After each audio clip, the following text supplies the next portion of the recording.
A-t-on encore besoin de managers ? Bonjour, bienvenue dans l'épisode du podcast Minute du lundi.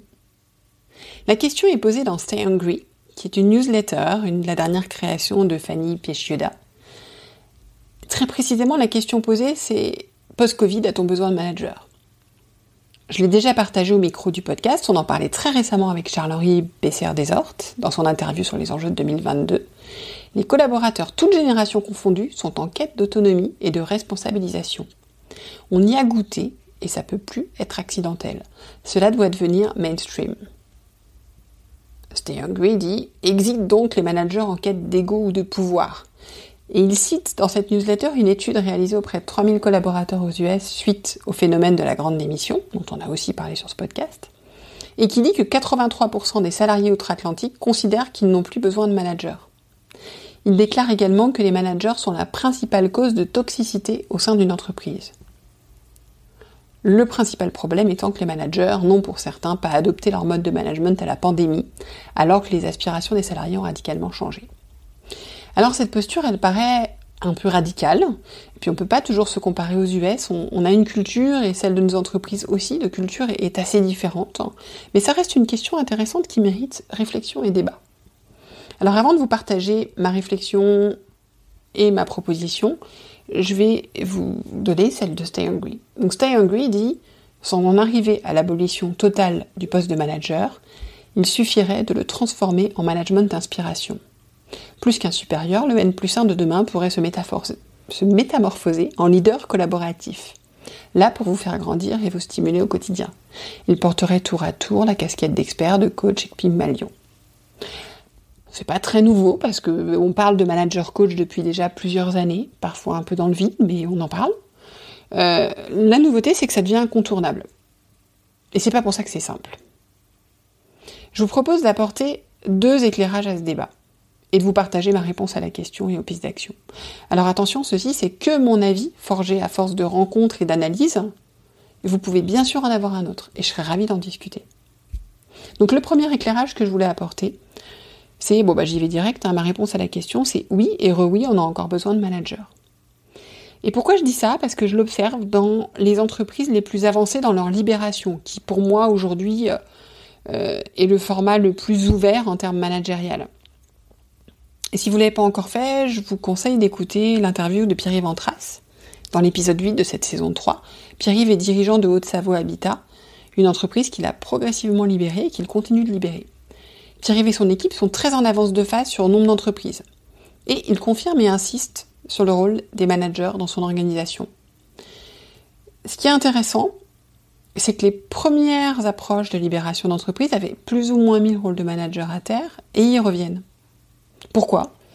Parce que toute intelligence collective qu'il y a, si on souhaite qu'elle n'aboutisse pas à un consensus mou et donc qu'elle ne serve à rien, eh bien à la fin, il y a besoin de quelqu'un qui décide, qui prenne sa responsabilité. Donc ça peut d'ailleurs être des rôles de manager tournant ou autre, mais il y a bien ce rôle. Donc partager du pouvoir, oui, et oui. Partager de la responsabilité, oui, et oui. Mais il reste une part de responsabilité qui ne peut se déléguer et dont vos collaborateurs ne veulent pas. Pierre-Yves, d'ailleurs, je vais le citer, explique comme ça le rôle de ses managers. Il dit voilà, le manager, c'est sa responsabilité, en tant que responsable de l'équipe, d'avoir une décision à prendre. Par contre, cette décision doit être éclairée. Il dit que c'est ce qu'ils sont attachés à rappeler dans leur concept managérial, et que le premier axe d'éclairage, c'est l'équipe.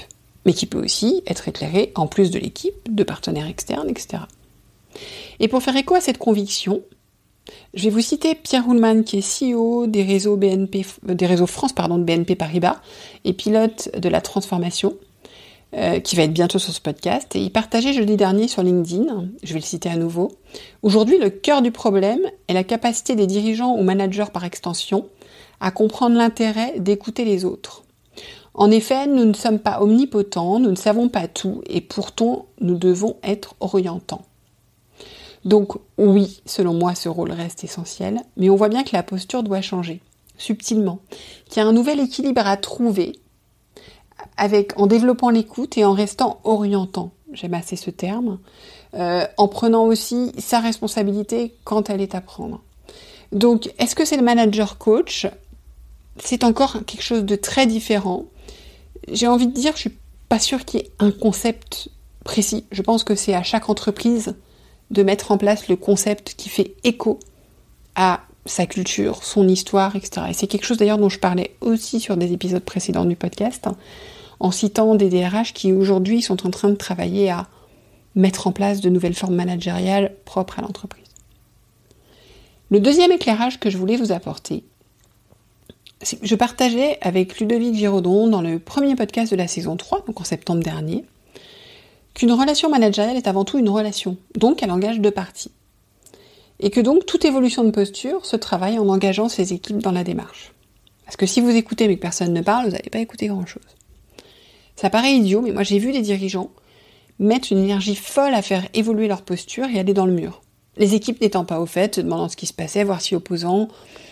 Voilà, on arrivait de quelque chose de trop différent pour que, sans que ça soit expliqué, accompagné, ça puisse fonctionner. Ce sont des extrêmes, mais ça arrive, et je l'ai vu plusieurs fois. Donc le dirigeant se fait coacher, mais on oublie d'embarquer les équipes dans l'aventure, et pour elle aussi, ça change la donne. Donc, le deuxième éclairage, c'est que cette évolution doit se mener en équipe. Et pour revenir d'ailleurs et faire écho au constat de Stay Hungry, je pense que hors cas particulier, il en existe encore trop et j'en croise régulièrement. Il y a plus d'équipes qui n'arrivent pas à fonctionner faute de savoir travailler ensemble que de managers toxiques, d'accord ? Donc il existe encore des managers toxiques, mais heureusement ça se raréfie. Il y a nombre de managers et d'équipes de très bonne volonté, le tout est de trouver un nouveau modus operandi en phase avec les attentes de chacun et les exigences de l'entreprise, de son histoire, de son historique, de son activité, etc. Et c'est, je pense, la force de l'approche que Claire Bonenfant, dirigeante de S3 France, donc de son approche, de l'approche qu'elle a accepté de modéliser à mes côtés dans le tout nouveau programme L'entreprise de demain, que vous avez peut-être découvert, le premier programme de développement managérial, pas de transfert d'expertise, un programme qui est destiné aux dirigeants, aux managers, mais qui peut être aussi déployé au sein de toute une entreprise pour des chefs de projet, pour des talents, pour des comités de direction, etc. Parce que c'est un programme qui vous propose d'avancer sur différentes thématiques qui sont clés pour construire l'entreprise de demain. Et donc, Claire a accepté, elle a libéré son entreprise, elle a accepté de modéliser son approche. Et en fait, vous le verrez si vous souscrivez au programme, son approche est extrêmement équilibrée. Et en fait, c'est cet équilibre, c'est cette implication de l'équipe, cette implication avec un équilibre subtil, puisque elle laisse quand même pas le choix, à un moment donné, aux équipes de s'impliquer. Mais c'est fait d'une manière qui est extrêmement intelligente et qui fait que voilà, on embarque tout le monde et on arrive à quelque chose d'extrêmement vertueux pour les équipes, mais aussi en termes de performance, et elle a eu d'excellents résultats, donc c'est quelque chose qui a été mesuré et c'est ça qui est intéressant. Donc, oui au rôle de manager, avec une évolution de posture, menée conjointement avec les équipes. Vous êtes d'accord, vous n'êtes pas d'accord ? Dites-le moi sur LinkedIn, en me taguant et en taguant le podcast. Et puis, si cet épisode vous a plu, partagez-le, ça permet à un plus grand nombre de personnes d'en bénéficier.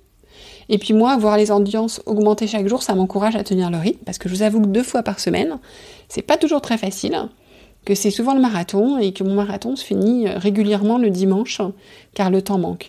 Mais je veux absolument tenir les engagements que j'ai pris auprès de vous. Donc, merci pour votre écoute, et à la semaine prochaine.